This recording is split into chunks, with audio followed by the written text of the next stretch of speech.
En el día de hoy volvemos con el caso Mario Biondo y ver todos los indicios que hay del posible crimen al camarógrafo italiano y un programa que se hizo muy cerca de la fecha en la cual él fallece, evidentemente en ese 2013, en mayo de ese año. Pues se hizo un programa, bueno, se hicieron muchos evidentemente, más en Italia que en España, esto sí que hay que decirlo. En España lo que hubo fueron dedicatorias, fueron tweets, algunos medios escritos, bueno, colocaron sus informes, etcétera, acerca de la muerte, pero muy poca cosa. Fue en Italia donde realmente se hicieron las entrevistas pertinentes a los abogados de la familia Biondo, que yo no los he visto en ningún programa de tele en España, en ningún momento. Me refiero a los primeros abogados, creo que eran Daniel Gómez y luego un tal Enrique o algo así, que bueno, los vamos a ver ahora, no sé si está en este primer reportaje. No os puedo poner las imágenes completas del reportaje, evidentemente porque tiene muchísimo copyright por ser una televisión de Italia, es las 7, así que está bastante complicado, pero vamos a escucharlo porque hay aquí unos testimonios que me parecen muy clave. Hablan con periodistas, hablan con los abogados y también hablan con lo que serían algunos testigos que aquel día ven a Mario Biondo. Cuando supimos la noticia de lo que murió, pues en ningún momento pensamos que era Mario, bueno, el que trabajaba en MasterChef. L'ultima notte di Mario è ancora avvolta nel mistero. Nessuno sa con certezza dove sia stato e con chi. Nessuno è disposto a parlare, nessuno sembra ricordarsi di lui. Siamo... Bueno, evidentemente el programa está en italiano, pero las versiones de los testigos las vamos a escuchar en español porque es aquí donde sucede todo y donde le preguntan, ¿no? Por ejemplo, a esta persona que se llama David Ortiz, que es alguien de un restaurante, ¿no? Si no me equivoco, un camarero, y es una de las últimas personas que habló con Mario Biondo. Vamos a ver qué es lo que decía. Prima della sua morte. Último que yo llegué a hablar con él fue en plan cachondeo, en plan así de hola, Mario, ¿qué tal? ¿Cómo va? Mira que me están vendiendo una moto, voy a cambiar mi moto por esa, la cambio. Y él venía con su moto, una moto, no me acuerdo qué marca era, pero una moto negra. Y nada, el tío en plan cachondeo conmigo, ¿me entiendes? Al día siguiente ya fue lo que sucedió eso. Se Mario era in giro per il quartiere, era sempre con Raquel, a colazione e a pranzo. In un ristorante della zona, una dipendente ci racconta di ricordarsi bene della coppia. Secondo lei, i due sembravano appartenere a due mondi diversi. Estaba siempre ahí, no nos hacía apartado, siempre con las gafas, ella ya como muy... Y él lo contrario. Yo por eso me dio pena cuando se murió, porque el chaval, gracias, por favor, muy cariñoso, amable, natural. Y ella muy diva con la gafa, pero ¿quién te conoce? Bueno, este testimonio, la verdad, yo no me acordaba de él, de que iba mucho a ese restaurante en esa zona cercana a la calle Madalena, que recuerda que ella siempre iba con gafas y que él siempre decía gracias a absolutamente todo, ¿no? Ma quali sono state le ultime persone a vederlo vivo? Secondo il rapporto della polizia, la vicina di casa, Heidi, lo avrebbe visto uscire alle 20:30. Queste però sono le sue uniche dichiarazioni. La verdad es que la vecina tampoco la han entrevistado ni le han dicho. No ha prestado declaración. No ha prestado declaración como tal. Nadie sabe lo que ha pasado con la vecina. Yo lo que sé es que dijo que había escuchado ruidos, pero ¿qué ruidos? A las 8:30, que es la última vez que le he visto, ¿me entiendes? Desde la terraza de la vecina se puede pasar a la terraza de Mario. Bueno, esto es otra de las claves que comentaba este abogado, de que realmente entre las terrazas vamos a ver que hay, o sea, no hay esa separación de la cual se hablaba, y una posible escapatoria, yo creo que es lo que trataba de decir este abogado en ese momento, de que él llegaba a pensar que había indicios de un homicidio y de que a lo mejor el tema de las llaves podría haber sido de porque a esta señora la habrían amenazado o algo así y que los asesinos habrían salido por el balcón de su casa, ¿no? O que habían entrado o que habían salido por ahí. No sé si se está si estaba pensando en esto en aquel momento. Luego se descarta cualquier indicio sobre esto, pero es cierto que en ese primer momento no se sabía nada de la declaratoria de esta señora, de la vecina, que justo, bueno, la vimos aquí, creo que era esta que salía ahí justo en el balcón, pero básicamente no se sabía absolutamente nada de su declaración, y esto es lo que a este abogado le hacía sospechar, ¿no? ¿Entiendes? Desde la terraza de la vecina se puede pasar a la terraza de Mario y de Raquel, porque es la terraza, es común, me parece que hay solamente una máquina que les separa, que se podría pasar desde una vivienda a otra perfectamente. Un'altra persona che ha parlato con la polizia è Vilma Graciela, l'assistente domestica della coppia. È lei che ha trovato il corpo di Mario nel pomeriggio del 30 maggio. Al telefono però ci dice di non poterne parlare. Yo es que no le puedo dar información así a gente desconocida. Yo lo único que le puedo decirle es que era una persona excelente, muy buena, muy cariñosa y pues era muy romántico, muy amorosa con su esposa. Es lo único. Oye, ¿os fijáis que realmente cuando le preguntan dice no puedo dar información sobre esto? Y dice, bueno, que era una muy buena persona, que era tal, pero el que empiece la conversación diciendo yo no puedo dar información sobre esto... No le puedo decir nada más. Come è stato ritrovato Mario non è chiaro. Per la polizia indossava dei pantaloni a righe di colore verde scuro. Per il medico legale, invece, quei pantaloni erano marroni e a quadri. Bueno, aquí están comentando el tema del pantalón, un fallo que se comentó en su momento, que, a ver, es un fallo menor quizás, luego vienen fallos mucho más gordos evidentemente, pero en un informe aparecía que era un pantalón marrón de cuadros y en el otro aparecía que era un pantalón verde. A ver, viendo las fotos se ve cuál es el pantalón que llevaba Mario Biondo y poco más. Es que eso es algo muy, muy, muy extraño, porque si tú me dices es que ha pasado mucho tiempo, pero es que el tiempo que media entre la policía y el forense, me parece que es el que tiene el error, es a la par. Entonces, ¿cómo puede ser que uno diga que el pantalón es de cuadros y el otro diga que es de raya? Entonces, es que es materialmente imposible que uno diga una cosa y otro diga otro contrario. Eso es muy grave. La certezza per gli spagnoli è che non si tratta di un omicidio. Mario sarebbe morto nell'arco temporale che va dalle 4 alle 6 del mattino. Nessuno l'ha ucciso, è stato un incidente. Cuando la familia de Mario Biondo llegó a España y se encontraron con Raquel, Raquel les contó lo que había pasado, la hermana decía il sofocamento, que debe ser un juego que hacían ellos de niños. Ellos de niños, Mario... Oye, este es un periodista, creo que es un periodista de ABC el que estaba hablando, y que le hablaba de il sofocamento, o sea... vemos que aquí este periodista tuvo que haber tenido algún tipo de conversación con Raquel Sánchez Silva o con su entorno, y de ahí sale el tema de eso del juego, ¿no? Fijaos que viene un poco desde aquí, esto es de 2013, o sea, del momento en el cual muere Mario Biondo, ya se estaba dando a periodistas y a los medios la versión de que Mario y su hermana jugaban a asfixiarse y demás, ¿no? La hermana, etc. O sea, no le sorprendió. No le sorprendió que haya pasado esto. El motivo del accidente no le sonaba raro a la familia. Que el motivo del accidente no le sonaba raro, o sea, hay muchísimas formas de saber que esto es mentira, ¿no? O sea, hemos visto desde el minuto 1 que han hecho entrevistas la familia Biondo diciendo que realmente había algo raro detrás de la muerte de Mario. O sea, que entonces que esta persona diga que esto... Es que realmente tuvo fuentes muy cercanas al otro entorno. Esto es la sensación que da de lo que está diciendo. Aparte, veo por aquí que Santina estaba como, no sé si en plató o algo así, o desde su casa reaccionando a lo que decía este periodista y vamos, estaba incrédula total. Eso decía la hermana. È proprio Raquel che racconta questo episodio alla polizia. Ma dove si trovava lei quella notte? Raquel supuestamente está en Plasencia porque ella dice que está en Plasencia, pero nadie ha controlado ni ha cotejado que estuviese en Plasencia. No es algo que esté claro. Bueno, y ojo porque Daniel Gómez Arribas aquí, el abogado, tenía dudas acerca de si realmente Raquel Sánchez Silva estaba en Plasencia o no.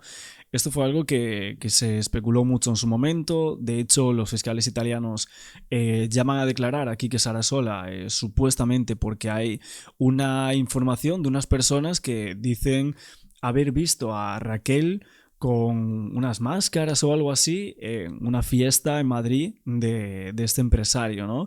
Y es ahí cuando le preguntan. Él lo niega todo, dice que ese día no vio a Raquel Sánchez Silva, pero la duda se instauró bastante fuerte acerca de si realmente Raquel ese día estaba en Madrid y había acudido a alguna fiesta, ¿no? Los chicos pueden entrar, mirar sin compromiso. Claro, aquí hay música, discoteca y todo, no pasa nada. Hay buenos sofás, buenos asientos. Cosa ha fatto Mario Biondo l'ultima notte a Madrid prima di morire? Se in Italia ci sono ancora molti dubbi, gli spagnoli sono sicuri delle loro indagini e hanno archiviato il caso. Bueno, aquí colocan el tema del archivo del caso. En este momento, esto era en noviembre de 2013, si no me equivoco, y el archivo de las presentes diligencias sin perjuicio de las acciones civiles que en su caso podían corresponder al perjudicado. El caso queda cerrado. Lo que no se sabe es muy bien cómo ha sucedido todo, pero sobre eso no hay demasiada información. La familia de Mario dice que creen que ha muerto asesinado, que ellos tienen pistas de que ha muerto asesinado, pero nunca han mostrado cuáles son esas. Bueno, no sé si en aquel momento mostraron cuáles eran las pistas o no, porque obviamente ellos no tenían que haber hecho la labor investigativa, sino tenían que haberlo hecho las autoridades competentes, y desde que sucede este reportaje habían pasado unos meses, o sea, era bastante complicado entre primero lo que pasa de encontrarse con que su hijo ha fallecido, su hermano, de repente que te llamen todas las televisiones, toda la vorágine mediática que ellos tenían, y evidentemente el dolor tremendo por la pérdida de ese ser querido, pues decir que no se tienen las pruebas, ¿no? Para acreditar eso, me parece increíble, ¿no? O sea, es como estamos pidiendo a Santino Biondo que sea forense, o sea, es que no tiene ningún sentido. Pistas. Quella notte Raquel Sánchez, la moglie di Mario, era a Plasencia, a 300 km da Madrid, per far visita a uno zio malato. Interrogata dalla polizia, pochi giorni dopo, ha dichiarato che in un'occasione Mario le aveva confessato di aver pensato al suicidio. In quei giorni però la stampa spagnola ha diffuso altre notizie su quella notte. Bueno, aquí colocan parte de las declaraciones de Raquel Sánchez Silva escritas. Dice que a las 8:15 se presenta ahí, con domicilio en la calle Madalena. La esposa de Mario, en evidente estado de ansiedad, y manifiesta a los agentes actuantes que la tarde había mantenido una pequeña discusión con su marido y que alrededor de la 1 de la madrugada se despiden cariñosamente por WhatsApp, y que la discusión se había debido al intento de la pareja por tener hijos, que Mario en alguna ocasión había expresado su deseo, y que tenía una preocupación por la posibilidad de haber contraído alguna enfermedad sin determinar cuál tenía, sin determinar realmente cuál. O sea, aquí Raquel Sánchez Silva habla con los agentes diciéndole que Mario Biondo pensaba que tenía algún tipo de enfermedad, no sé si de transmisión sexual o algo que le impedía tener hijos, ¿no? Dice que tenía un carácter muy cambiante debido a los problemas que tuvo con las sustancias con anterioridad, y que a veces estaba bastante deprimido, que en una ocasión le había confesado que había pensado en accidentarse, pero que estaban bastante ilusionados por los proyectos de futuro en común que tenían, que los problemas de sustancias que había tenido su marido ya estaban solucionados en aquel momento. A ver, de todo esto evidentemente me llama muchísimo la atención de que diga, o bueno, que aquí le dijese Raquel Sánchez Silva en los primeros instantes cosas muy determinantes que luego no indica ante la Fiscalía italiana. O sea, que Mario le dijo en alguna ocasión que pensaba en accidentarse, el tema de los proyectos en común, ok, pero que pensaba que tenía algún tipo de enfermedad, que tenía problemas con sustancias, todo esto lo determina ella, ¿no? Y luego los informes que se presentan van en consonancia un poco a todo esto, informes que se presentan en la prensa pero que ni siquiera están en los escritos oficiales del caso. Por eso evidentemente la familia Biondo se extraña mucho, ¿por qué tiene tantas contradicciones esta persona y siendo la pareja en aquel momento que dijese estas cosas pero que luego cambiase de opinione, no? Mario le aveva confessato di aver pensato al suicidio. In quei giorni però la stampa spagnola ha diffuso altre notizie su quella notte. Bueno, aquí sale esta noticia ya en el año 2013. Veo que es Vanitatis, o sea, literalmente fue el medio de comunicación que más expuso este análisis del caso Mario Biondo. Por un lado, el análisis toxicológico lo filtran ellos, filtran el tema de que va al club, cosas en contra de la familia Biondo y del propio Mario, declaraciones del entorno de Raquel Sánchez Silva. Es como que muy cercano, o sea, muy cercano este medio de comunicación, o es la sensación que da. Y aquí dice, Mario Biondo consumió alcohol y coke el día de su muerte. Mario sarebbe stato in un nightclub al centro di Madrid e avrebbe ritirato del denaro per comprare della droga. La fonte? Le prove che Raquel ha fornito alla polizia. Raquel Sánchez Silva puso a disposición de la policía todo el material que se encontró en la casa, ¿no? ¿Por qué se sabe que se dirigió hacia él? Porque su tarjeta de crédito, con su tarjeta de crédito, pagó 3 copas en ese bar. Me extrañó el hecho de que en una noche tan confusa se dieran tantos datos, qué hizo exactamente, a quién llamó el prostíbulo. Normalmente un prostíbulo no está lleno, no hay muchísima gente, pues habrá las personas que estén, con las señoritas o con quien esté, y lo normal es que tú llegues, te tomes una copa, tomes otra copa, los que sean, y al final pagues. Es muy raro hacer un pago, otro pago y otro pago seguido. Dall'analisi tossicologica sono emerse nel corpo delle tracce di cocaina e alcol. Nelle indagini però, secondo l'avvocato della famiglia Biondo a Madrid, molti elementi mancano. El forense no hizo ninguna foto del cuerpo de Mario entero, solamente hizo fotos medio cuerpo. Ni hay una descripción visual de cómo estaba el cuerpo. Bueno, aquí vemos a estos dos abogados. No sé si hablaron más veces como dúo, por así decirlo. Aquí los tenemos. Gómez de Arribas, que fue el primer abogado de la familia Biondo, que dio muchos datos clave y de hecho él dijo que había visto fotos del cuello de Mario Biondo, o sea, es el que entrevista a Ercole Rocchetti, este señor, y aquí te está diciendo que no había fotos del cuerpo completo de Mario Biondo, que esto es algo bastante extraño. Y luego evidentemente hay algunas fotos que él dice que hay como 50 o algo así, que él ve en su momento, algunas que le parecen bastante extrañas y que le sugieren que ahí pudo haber habido la participación de terceras personas en la muerte de Mario. Y bueno, por supuesto el tema del surco en el cuello, ¿no? Que en la primera autopsia este abogado dice que ve la foto y que claramente se ve ese surco que no podría estar porque evidentemente el pañuelo que tenía en el cuello Mario Biondo ni siquiera roza esa parte, ¿no? Que es una de las pruebas magna que siempre comentamos por aquí. Él dice que vio la foto, que eso existió desde siempre. Luego el forense dice que no, que esa marca no la tenía.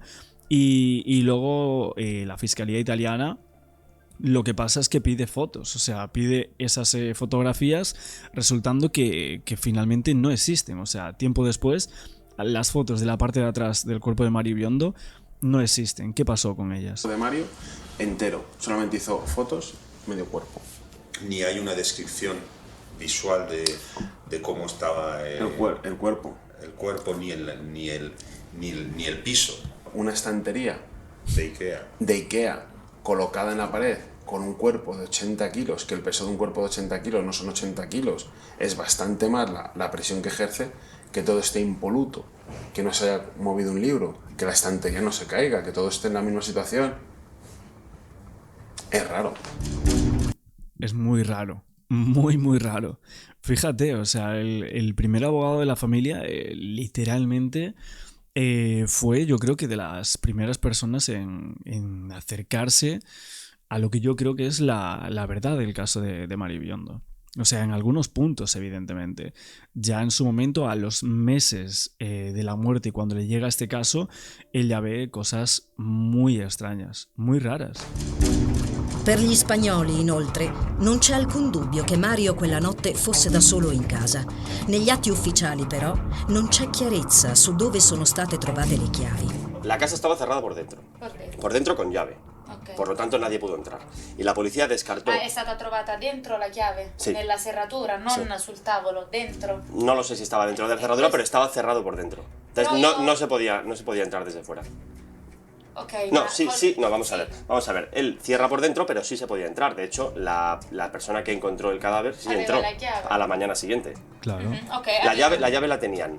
La llave de la casa la tenían Raquel y Mario, obviamente, una vecina, la madre de Raquel, que vive lejos de Madrid, y la asistenta, la persona que va a limpiar. Ah, la vecina también tenía la llave de la casa de Mario. Oye, la vecina yo creo que se entrevistó bastante poco, ¿no? O sea, se saben menos datos de los que se debería de esta persona, bajo mi pequeño punto de vista, ¿eh?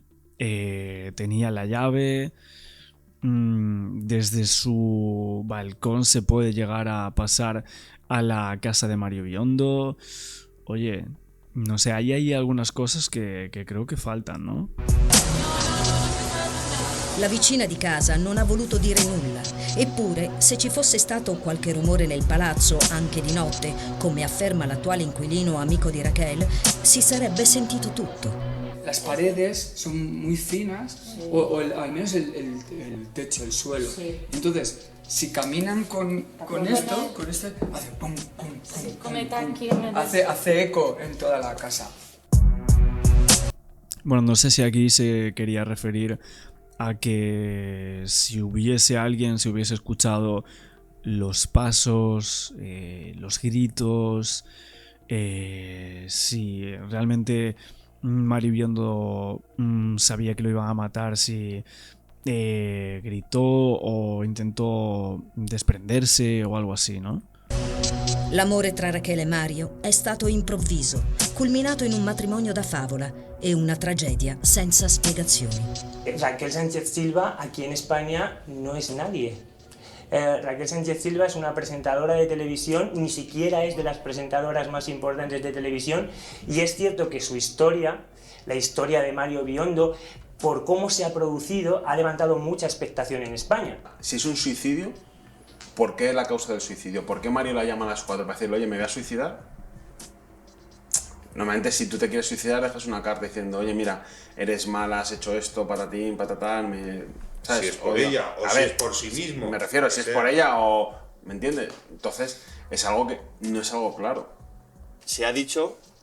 Bueno, a ver, ahí tampoco estoy muy de acuerdo con el abogado, porque realmente personas que tienen ese tipo de problemas muchas veces ni siquiera se avisa, ni siquiera cuando estás en ese tipo de estados, tampoco es que haya un problema real. O sea, el problema es con el mundo, que no te salen las cosas, que piensas que todo lo que haces y todo lo que dices está mal, que ves hasta a tu propia familia o en este caso a tu propia esposa como alguien malísimo, etcétera, ¿no? No sé si ese era el estado de Mario Biondo, no lo parecía, no hay indicios para llegar a creer eso. La primera declaración de Raquel Sánchez Silva sí dice algo que va en consonancia a esto, que su estado era muy cambiante, etcétera, que tenía muchos cambios de estado. Es cierto que no hubo... Mario Biondo no tenía, por así decirlo, ningún diagnóstico médico acerca de esto, de problemas de salud mental. No había acudido nunca a un psiquiatra, etcétera, y eso, bueno, la familia lo filtra, ese tipo de cosas, y nunca había sucedido, ¿no? Lo ha dicho, creo que lo dijo uno de los hermanos de Mario, que esta noche estaban enfadados, como dejando caer que había un conflicto de pareja. Es mentira. Yo he tenido en mi mano personalmente los WhatsApps que se intercambiaron Raquel y Mario toda esa noche. Y son WhatsApps, mensajes de pareja, de amor. E nel buio restano le informazioni sull'ultima notte di Mario, che sono state diffuse soltanto attraverso le voci della stampa. La conduttrice TV, infatti, non ne ha mai parlato pubblicamente. Il motivo, ci ha detto il suo agente, è il rispetto per la memoria di suo marito e della giustizia spagnola. Bueno, eso es lo que dice ella, que no quiere hablar más del tema, que respeta la justicia española y que cree que eso es lo que ha ocurrido, ¿no? Que él realizó un viaje a Formentera, que era el lugar donde iba a celebrar el primer aniversario de boda con Mario Biondo, para dar un tributo. Ma per la famiglia Biondo, le foto scattate a Formentera e postate su... Claro, es que lo de Formentera es el 22 de junio, o sea... Y claro, ella puso aquí un comentario en Twitter con una fotografía con sus amigas y tal, sonriendo, diciendo: mi luz, mi mar, mis amigos, gracias por hacer soportable y bello lo imposible, os amaré siempre. A ver, recordar que esto sucede en mayo, ¿no? El 30 de mayo, y es que no pasa ni un mes desde que saca esta fotografía. Creo que no sé si era muy adecuado, sinceramente. O sea, es que Raquel Sánchez Silva, después de la muerte de Mario Biondo, hizo algunas cosas que pienso que por lo mediático que fue el tema, creo que no estuvo muy acertada, que digamos. Twitter un mese dopo la morte di Mario non sono un ricordo sofferto. Y bueno, hay vídeos, hay fotos, ella sonriendo como si no hubiese pasado nada. Eso evidentemente a la familia de Mario Biondo le llama mucho la atención, la verdad. Ellos intentando plantear otras hipótesis y rotos de dolor. Y claro, viendo a ella de viaje o de vacaciones o lo que sea, pues sí que parece que les dolía, ¿no? Vamos a decir. Luego, bueno, tenía por aquí varios medios italianos, ya que estamos hoy con todo esto, con el programa de Linea Gialla. Creo que está bastante interesante el testimonio de ese chico del restaurante, también el testimonio del abogado, y luego este periodista, para que veáis las informaciones que manejaban y justo con quienes habían hablado, que se nota muchísimo, ¿no? Con quién habló cada uno de ellos. Pero bueno, tengo aquí un titular por L'Ora Legale del año 2016 que decía: la verdad negada del caso Mario Biondo, aún quedan demasiadas dudas e inconsistencias sobre la muerte del camarógrafo. El hallazgo de la señora de la limpieza fue a las 5 de la tarde, colgado en esa estantería con esa pasmina alrededor del cuello, y el caso fue cerrado apresuradamente por investigadores españoles como un accidentado, ¿no? Lo que pasa es que en octubre de ese mismo año la Fiscalía de Palermo abre una causa por homicidio voluntario con agravante de premeditación.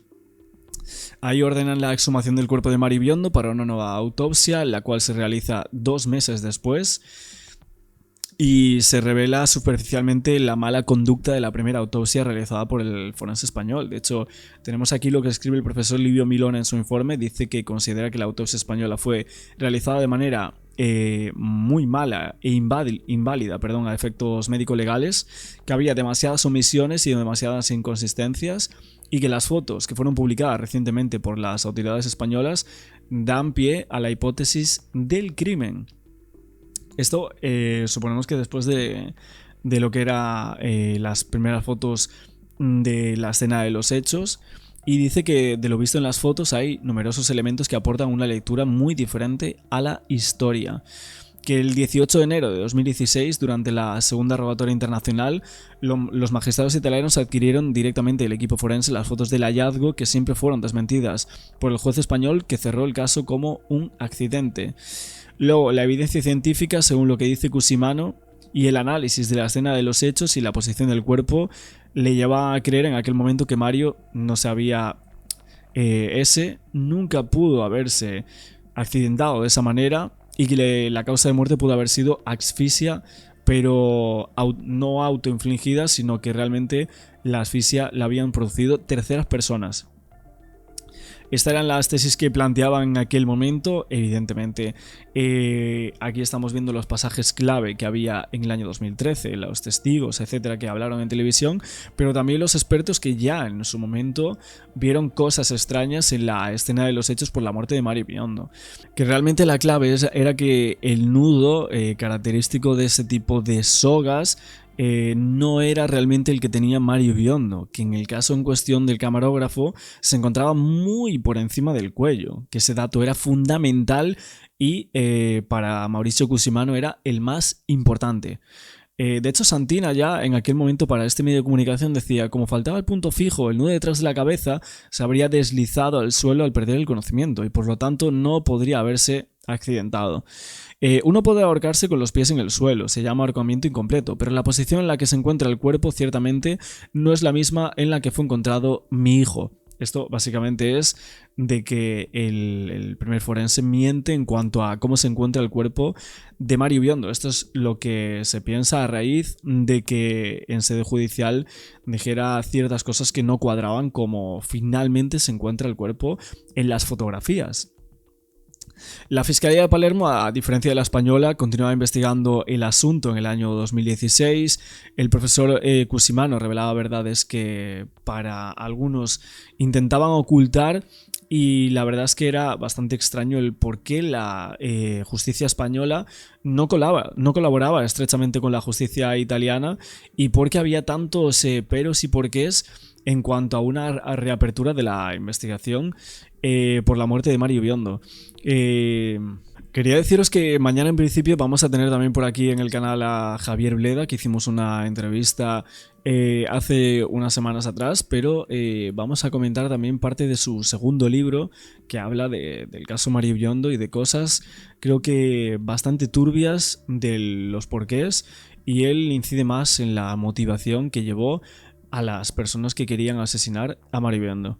Tradiciones que hay por parte de los testigos principales en el caso y el tema del forense que realizó la primera autopsia a Mario Biondo, que es surrealista las contradicciones que hay. Lo primero que hay que comentar acerca del forense es que la familia ya en su momento, creo que fue en el 2018 si no me equivoco, se creyó contra el primer forense en España por un presunto delito de falsificación de firma, que tuvo que contestar un montón de preguntas en esta querella que le hicieron a José Abenza Rojo, que fue el forense que procedió al levantamiento del cadáver de Mario ese 30 de mayo, firmó su autopsia y semanas después es el que firma el informe toxicológico. Así que lo que decían por parte de la familia es que había una duda muy grande porque la firma del acta de levantamiento del cadáver de Mario Biondo y la autopsia de este señor no parecían hechas por la misma persona. O sea, la firma no era de Abenza Rojo, o eran distintas las dos firmas. Esto es algo que se consideró y que se querellaron en contra de esta persona, ¿no? Buenas noches, Axel, me encantan cómo cantas todos los temas. ¿Cómo estáis, Xavi, Miguel? Veo por ahí también en el chat. Vamos a ver un poco de todo esto porque es tremendo, todo lo que está pasando. Primero vamos con el minuto resumen de la abogada de la familia Mario Biondo que comentó aquí distintos expertos que avalan la teoría de que Mario Biondo no fue un accidente, sino que pudo haber sido un crimen. Es el Livio Milone, el cual también comienza exponiendo las graves irregularidades contenidas en el informe forense y que explica minuciosamente que se produjo un homicidio en este caso. Giuseppe Giovara expone los motivos en los cuales se ha de dudar de la fiabilidad del informe del médico forense español y asimismo pone de relieve argumentos desde el punto de vista médico y conforme a las fotografías de las que disponía que permiten dudar de la tesis suicida. El doctor Corrado Cugno Garrano, especialista en radiodiagnóstico, expone y analiza y desvirtúa los dos informes de autopsia realizados sobre Mario Biondo y que apuntaba a la tesis del suicidio.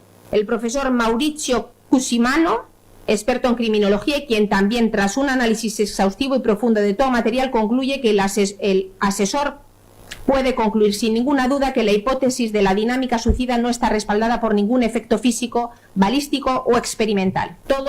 Pero vosotros fijaos en una cosa, y es que las personas que son oficialistas en este caso te hablan de suicidio, ¿vale? Esa palabra que Mario Biondo llegó a un punto en el cual eso, pero luego te vienen a argumentar esa tesis diciendo que realmente fue un accidente porque quería hacer una práctica sexual en ese momento de autoasfixia erótica, ¿no? Entonces, ¿cómo puede ser una cosa con otra? O sea, no, una cosa no casa con la otra. ¿Entendéis lo que os quiero decir? El accidente no casa con el accidentado. ¿Me entendéis? Son dos posturas totalmente diferentes en cuanto a la oficialidad dentro de este caso. Por eso os digo que cuando se trata de dar información sobre este caso y decir, no, es que es imposible que fuera un crimen. Los forenses dicen que no lo fue, pero luego me vienes a argumentar en cuanto a la oficialidad del caso que es una autoasfixia. Y diciendo que podría ser de manera erótica, etcétera, viendo cómo se encuentra el cuerpo de Mario Biondo, ¿no? Porque hay en otro tipo de casos en los que sucede eso, que podríamos ver el pantalón bajado o alguna cosa por el estilo, ¿no?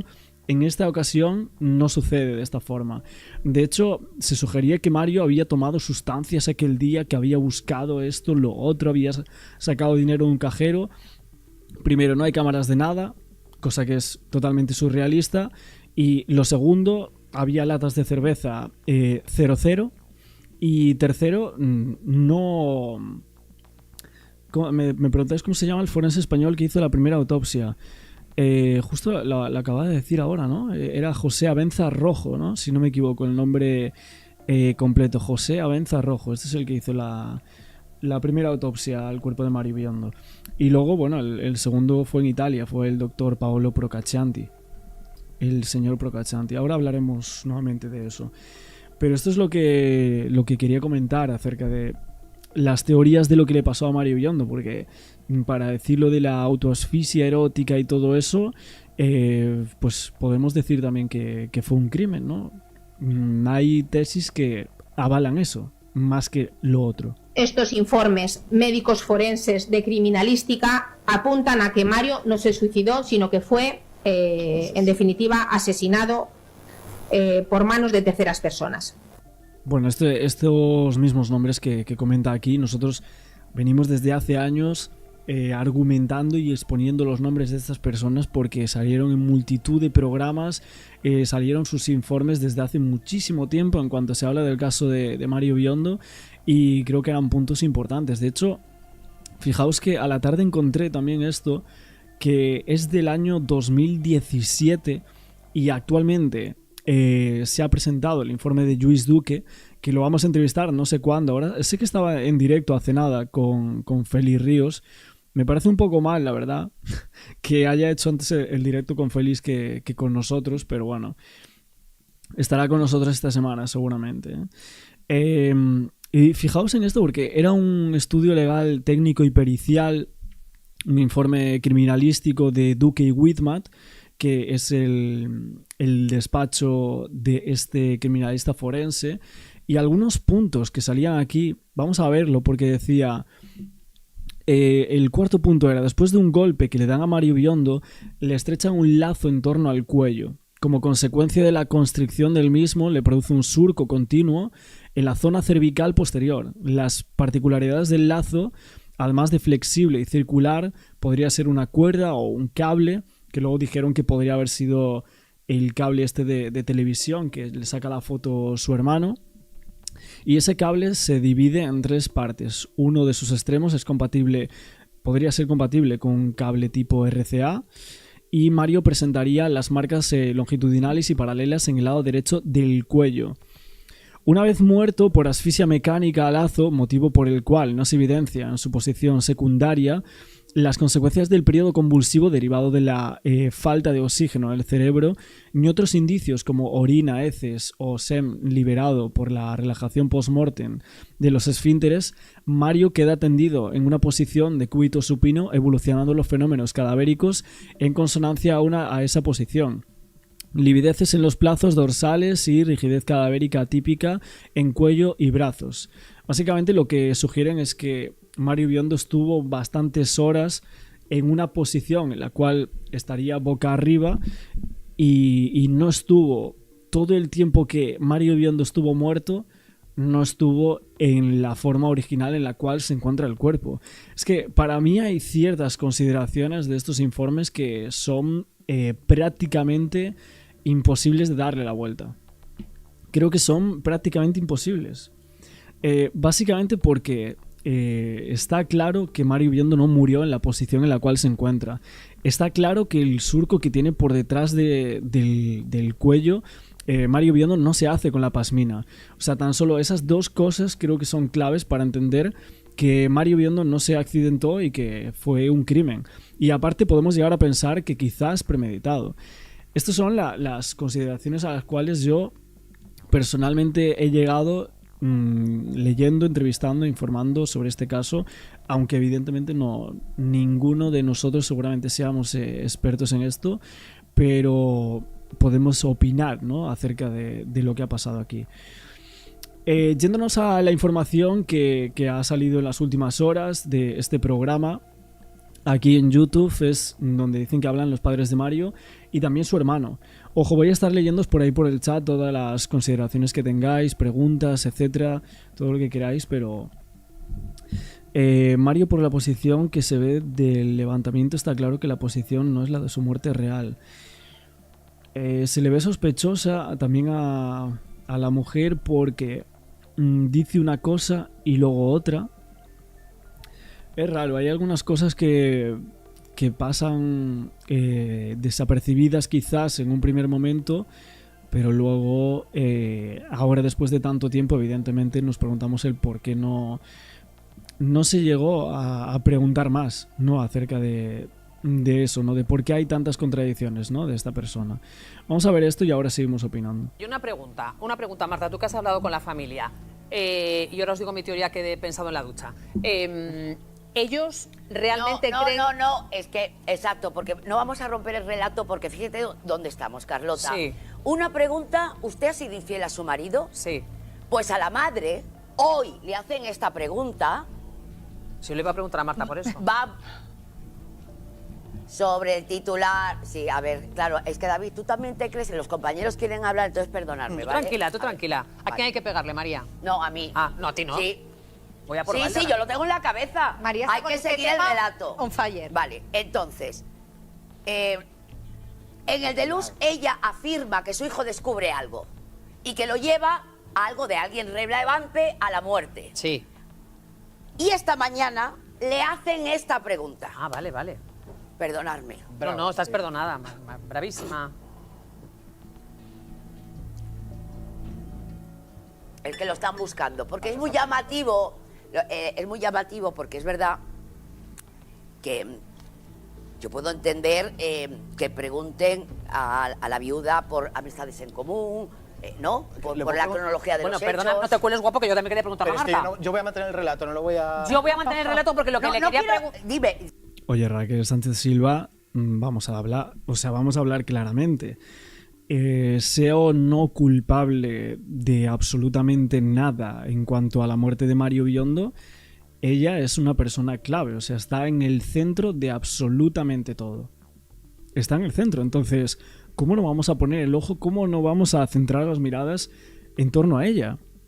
Tengo o no algo que ver, básicamente porque ella era la mujer de Mario Biondo y si fue un crimen, tendrá que saber alguna cosa acerca de por qué querría matar a su marido en aquel entonces. Esa es la clave, ¿no? A ver, lo que le quería preguntar a Marta, precisamente, sin saber lo que ha contestado Santina esta mañana, es, la familia a ti, Andrea Biondo, te ha dicho abiertamente, nosotros sabemos que lo que le pasó a mi hermano tiene que ver con una pareja, con un amante que tenía Raquel Sánchez Silva y que era muy importante. Off the record, evidentemente hay una intrahistoria que encajaría con eso. Encajaría con eso. ¿Ves cómo le ha sido guapo? No, cuidado. Off the record, ¿qué es? Bueno, esto parece que no lo cuenta en la entrevista, pero aquí hablan de que habría un presunto amante de Raquel Sánchez Silva. Y si hablamos de teorías sobre la muerte de Mario, es que aquí se está sugiriendo, en base a estas conversaciones, que presuntamente Raquel Sánchez Silva tenía un amante, que esta persona quiso deshacerse de alguna manera de las habladurías, quizás, que podría tener en este caso el marido, ¿no? Que era Mario Biondo. Mario buscaba un vídeo, eso parece que está claro, esto se lo preguntan. Un vídeo, de hecho hablamos, no sé si fue antes, ¿no? En el otro directo que hicimos hablamos de esto. Yo no sé qué pasa con esas fotografías que salieron y ese blog y tal, que dicen que podría haber el vídeo no por y todo, pero bueno, yo no sé si esto es cierto, pero no tendría nada que ver ese supuesto vídeo con lo que aquí se está exponiendo, ¿no? De que Raquel Sánchez Silva tendría un amante fuera del matrimonio con Mario Biondo, presuntamente, que sería alguien un poco importante, ¿no? Una persona relevante. ¿Que te lo han dicho fuera de micrófono? Claro, hijo. Off the record. Pues el off the record no se revela. No, pero he dicho, no he dicho que... A ver, el off the record será nombres y apellidos que ya me está dando. Sé muy bien cuál es el off the record porque fui de las listas de clase, además. Di que sí, Marta. Pero a tu pregunta, off the record, no he contado realmente lo que me ha dicho, pero hay ciertas teorías y ciertas cosas que se han hablado sin yo relatarte cuál es exactamente, que evidentemente yo sé perfectamente de qué están hablando, pero encajarían con algo así. Por lo tanto, mi análisis, pero no digo el qué. Mi análisis entendiendo a ¿Ni quién? Raquel, ¿Ni quién? entendiendo a Raquel que lo esté pasando a mal, mi análisis es... no, sí lo sé. Escúchame, David, confía en mí. de peras, ¿cómo estás, chico? Por lo que se maneja, por lo que está publicado, por los documentos oficiales, por lo que ocurrió en Palermo, por todos los interrogatorios, doy fe que todavía, por mucho que Raquel crea que está señalada, hay muchísimo cuidado a la hora de estar informando de ese tema. Porque estamos al 45% de lo que está contado y probado. Lo demás son especulaciones que creo que no nos debemos de meter. Oye, pues la verdad es que sí, ¿eh? O sea, estoy viendo en la mayoría de medios de comunicación o no queriendo entrar en absolutamente ninguna consideración acerca de que pudo haber sido un crimen ya desde hace mucho tiempo, de hecho, porque los informes de Lluís Duque nunca fueron expuestos en la televisión, prácticamente nunca. A Óscar Tarruella no se le dio cuota de pantalla prácticamente nunca, ¿no? Y así todo el tiempo, ¿no? Pero es que a raíz de estas informaciones que están saliendo aquí sobre este supuesto amante y tal, hace un año así, Javier Bleda sacó un libro en el cual prácticamente decía esto. O sea, no de esta forma y tal, pero, a ver, él llegó a asegurar prácticamente que el supuesto amante era presuntamente el rey Felipe VI. Esto es lo que dijo Javier Bleda, este periodista. Habló de una posible relación entre Felipe VI y Raquel Sánchez Silva. Esto es lo que dice esta persona, ¿no? Que supuestamente llegó un día que Mario Biondo contó ciertas cosas y de ahí viene un poco todo, ¿no? Él hace un poco de reflexiones sobre este tema en el... Bueno, el libro se llama Viuda súbita, o sea, imaginaos. Y bueno... Hicimos varios vídeos sobre ese tema, aunque no sé si ahora mismo entra mucho aquí, pero la verdad es que resultaban ser como algo muy, muy alejado, ¿no? Y ahora cuando se vuelve a hablar de esto aquí en este programa, nuevamente aparece Javier Bleda en escena, ¿no? Diciendo, mira, os lo dije, ¿no? No sé si podremos entrevistarlo y preguntarle de dónde pudo haber sacado algunas informaciones o qué es lo que él cree, si realmente cree que quizás no Felipe VI, sino quién pueda llegar a ser ese presunto amante que había en aquel momento. Pero cuando estoy diciendo y entiendo que Raquel esté cabreada y dolida porque ha rehecho su vida, pero también doy fe que una vez que empiezas a coger datos y no especulaciones, se está cuidando la figura de Raquel, porque es cierto, insisto, que no está investigada. Pero se cuida lo que yo digo y me pregunto, se preguntarán los quickers y se preguntará todo el que nos esté viendo, ¿se está cuidando la figura de Raquel o se está cuidando la figura de un señor más importante que Raquel Sánchez Silva? No lo sé. Ah, no lo sé. No lo sé porque no lo puedo, no he visto nada que lo pruebe. Pero que es que la respuesta a tu pregunta, la hace Santina en el Deluxe. Claro. La respuesta a tu pregunta la hace Santina y lo que acaba de decirnos Marta es que los Beyond of the Record, sin decirlo claramente, ni que se registre en una grabadora ni en una cámara, una teoría, están diciendo que esa teoría Santina, encaja con lo que ellos pero si están además, manejando. en cuanto ves el interrogatorio a Raquel, cuando tú lo escuchas y vas hablando todo el rato, Matamoros, en cuanto... Oye, no peleamos por eso, por favor. Por favor. Kiko está hablando, Marta, hijo. Santina no es un evangelista, ni yo creo en Dios.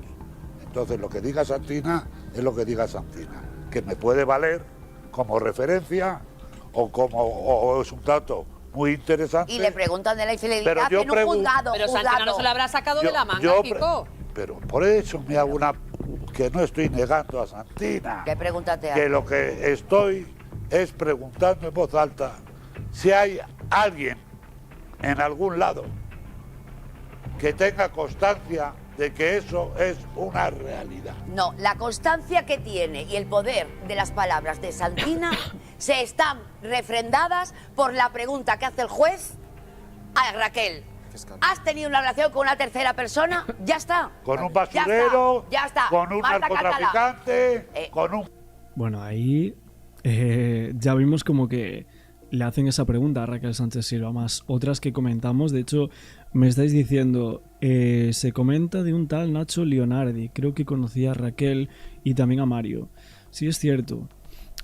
Porque, a ver, incluso este tal Nacho Leonardi, que era un supuesto narcotraficante que tenían su número de teléfono, lo estaban sugiriendo como posible autor de los hechos. Y se demostró que ella tenía o tuvo relación vía SMS con ese supuesto narco desde hace muchos años atrás.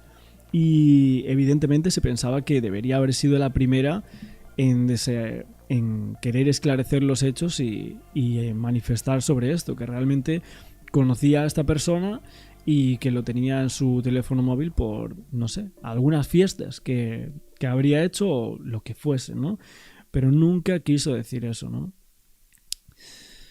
Un camarero, que, con un amaquero. Que no consta ninguna declaración oficial Pues como para esto, digo, pero sí que le preguntan por una tercera persona. Sí, pero no puedes dar por hecho. ¿Quién la da por hecho? Tercera... ¿Quién la da por hecho? Pero puedo decir... Oye, primero no me está bien. No, ¿quién la da por hecho? Y luego, no puedes dar por hecho que esa tercera persona... Chicos, hay que dar paso a la gente cuando lo digo. La gente tiene cosas que hacer y no puede estar esperando. Muy buenas tardes. Venga. Bueno, tenía muy buena información este programa, pero fíjate que en estos puntos es como que no interesa nada, ¿no? O sea, las batallas que tienen por aquí y todo esto, pero bueno. Y el tema de la entrevista, no sé si... En realidad no sé si tiene copyright esto, pero vamos a intentar verlo. Exclusiva, de alto riesgo, según lo que dicen. Fue lo primero que pensé cuando se dudaba. A ver qué me decís. El narco, mi teoría sería que desde el primer momento él sabía algo de algún amante de ella, que no debería haber sabido, y ella se lo dijo al amante. Y que hacía muchísimos años que se conocían, sí. Supuestamente sí. De hecho fue uno de los puntos más tensos del testimonio de Raquel Sánchez Silva para el fiscal italiano, ¿no? Le hizo la pregunta en la segunda declaración de si conocía a aquel traficante de sustancias que respondía al nombre de Nacho Leonardi, y Raquel lo negó. Y en ese momento se desveló que Mario había hecho una copia de seguridad del móvil de Raquel en su ordenador. De hecho, la presentadora en aquel momento explicaba que jamás le vio consumir sustancias durante su convivencia, ¿no? En cambio, había mensajes que supuestamente alegaban que esto era mentira. La policía española en su declaración ante la policía española, Raquel Sánchez Silva dijo que era consumidor habitual, cosa que luego Lluís Duque te dice que Mario Biondo no era consumidor habitual, que esto es mentira. Y la verdad es que es aquí cuando los fiscales la acorralan y comienzan a preguntarle por Nacho, ¿no? La familia de Mario Biondo, que tuvo acceso también a este informe pericial que los fiscales italianos hicieron, negaron en conversación con lo que dijeron ahí estas palabras, diciendo que Mario realizó solamente 2 llamadas antes de llamar a su esposa. En ningún caso llamó varias veces a un solo número. Y bueno, fue allí cuando Raquel Sánchez Silva dijo lo de, pero bueno, yo tengo que aguantar esto, que me amenacen con investigarme en Italia, esto no me parece justo. Esas cosas que ya sabemos cómo fueron. Y el no me acuerdo, que realmente, no sé, parecía casi como que... no sé, como otros casos, ¿no? En los cuales se investigaron a las personas, pero bueno, a Raquel Sánchez Silva nunca se investigó, en verdad. Con Andrea Biondo durante 30 minutos después de esa noticia de que la Audiencia Provincial de Madrid dijese que el caso de Mario Biondo podía tratarse de un homicidio. Es verdad que los primeros contactos que hice con él, que fueron hace 48 horas, él no quería hablar hasta que no entrase la rueda de prensa, hablasen los padres en la rueda de prensa, porque los abogados desaconsejaban hacerlo. Y después me prometió hablar. Yo pensé que no lo iba a cumplir porque al final los abogados en esto habían sido bastante estrictos, no querían hacer de esto un circo mediático, querían hablar nada más que en rueda de prensa, pero mi sorpresa ha sido cuando Andrea ha cumplido con sus palabras y ha decidido hablar para No Somos Nadie. Así que vamos a empezar a escucharle. En una primera parte vamos a escuchar en qué consiste esa lucha que llevan tan a fondo desde hace casi 12 años los Biondo, y cómo él mismo me dice que van a luchar hasta que al final se consiga que la justicia diga que efectivamente lo que le ocurrió a su hermano fue un homicidio. Vamos a escucharle. Sobre todo quién fue, claro. Después de las últimas noticias que han salido sobre el caso, ¿cómo estáis? La decisione che è arrivata dall'udienza provinciale è stata una piccola vittoria per noi, soprattutto per Mario. Finalmente anche in Spagna è stato riconosciuto l'omicidio. Si comincia a parlare di omicidio ed è importante. ¿Recuerdas cómo te enteraste de esto? Sí, es verdad que hasta este momento, después de más de una década, en España prácticamente nadie se atrevía a hablar de homicidio aquí. O sea, eran muy pocos los medios y las personas que hablaban de que esto pudo haber sido un homicidio. Muy pocos, en verdad. En YouTube creo que era lo máximo, a lo cual quizás llegábamos nosotros, Óscar Tarruella, no sé, muy poca gente. Y ni siquiera cuando salió lo del auto de Palermo, nunca jamás había visto tantos medios de comunicación hablando de que esto pudo haber sido un homicidio. Ni de hecho, o sea, incluso el Sálvame por aquí haciendo estas entrevistas y sugiriendo cosas que jamás yo me hubiese pensado que íbamos a ver en medios de comunicación de esta forma. Esa noticia de la Audiencia Provincial, ¿cómo lo vivisteis tú y tu familia? Eravamo felicissimi perché è da tanti anni che proviamo questa battaglia, da tanti anni che combattiamo e finalmente stiamo trovando un po' di luce anche in Spagna, è fondamentale, molto importante. Tu madre ha dicho que van a llegar hasta el final. ¿Todavía tenéis fuerza después de 12 años para seguir luchando por lo que creéis que es la verdad? Ma la forza principale ce l'ha data Mario, ce l'ha da Mario, è la nostra forza ed è quello che ci fa andare avanti in tutto. Poi anche comunque le tante persone che credono in noi, che credono nella nostra causa, oltre anche a tutte le prove e le carte che abbiamo in mano, quindi non sono solo congetture, ma ci sono proprio i fatti che parlano. Andrea, mucha gente ha pensado que estabais locos, que vuestra teoría era loca. Supongo que ahora os sentís mucho mejor después de que la Audiencia Provincial haya dicho que quizás se trate de un homicidio, o sea, eso os reconforta. Ovviamente la gente che non sa tende a fare le sue congetture. Adesso che comunque ci sono anche le prove, che anche la Spagna ha ammesso che ci sono degli errori e che si tratta di un omicidio, molta gente si ricrederà. Claro, así es. La verdad es que hace tiempo que no se veía también a la familia por aquí hablando sobre el caso.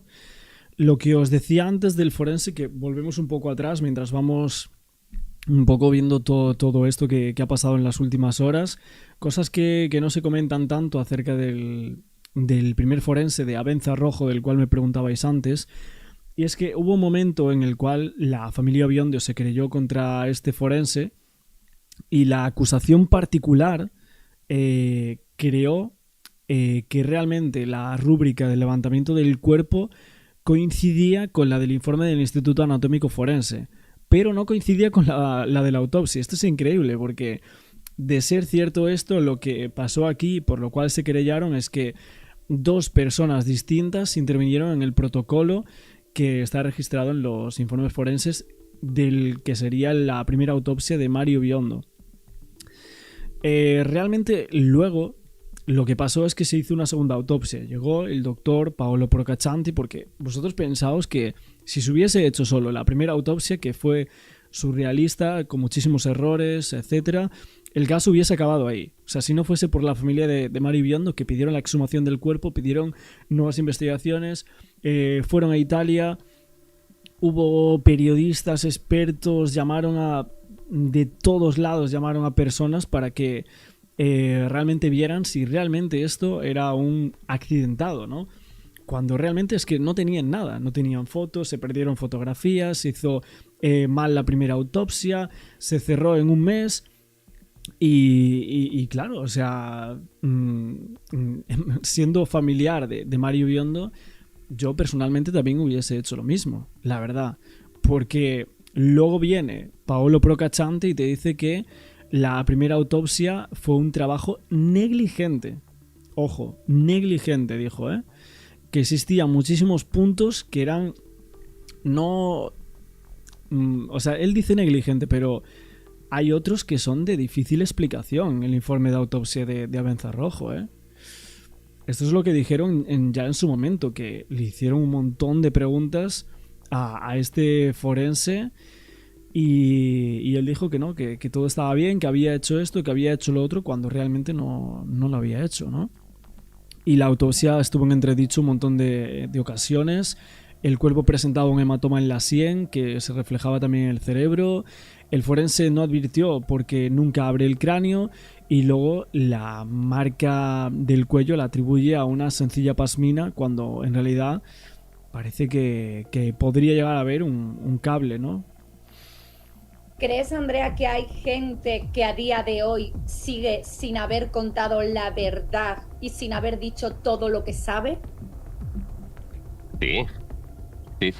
Abbiamo anche le prove che molta gente, quelli che sono stati ascoltati durante la rogatoria internazionale, non ha detto tutta la verità, hanno mentito e non hanno detto tutto quello che sanno. Tú, Andrea, desde el primer momento tuviste claro que no era un suicidio, que tu hermano no se había suicidado. Sì, la cosa che all'inizio c'era il lato umano, perché ho parlato con mio fratello qualche ora prima e quindi è impossibile che vai a pensare che si sia suicidato dopo un paio d'ore. E poi è stata la conferma di tutte le prove che abbiamo visto pian piano, quindi la fotografia del ritrovamento, gli orari che non coincidevano su WhatsApp, tutti i vari step che piano piano abbiamo trovato. La forense que hemos tenido en mi programa y que hoy estará habla de la posición del cuerpo de tu hermano que no coincide con un estado con un estado de suicidio, que una persona que se va a suicidar, el cuerpo no queda así. ¿A ti qué te parecen las declaraciones de esta forense?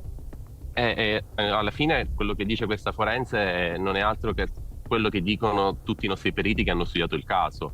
È assurdo perché comunque è agli occhi di tutti, cioè si vede, è proprio chiaro. che non si può morire così con un suicidio, è impossibile. E quindi sono molto contento che questa forense ha detto delle cose molto importanti e non è un perito di parte, quindi non è stata chiamata da noi. Esta forense nos dijo que se había puesto... Bueno, yo no sé, también, hablando del caso Mario Biondo, creo que esto lo conté alguna vez, pero de hecho Óscar Tarruella creo que tuvo que borrar todas sus cuentas. Él estaba súper amenazado por este caso. Me pregunto el por qué. Si realmente Mario Biondo se accidentó, ¿por qué realmente una persona que investiga la muerte diciendo que fue un homicidio doloso va a estar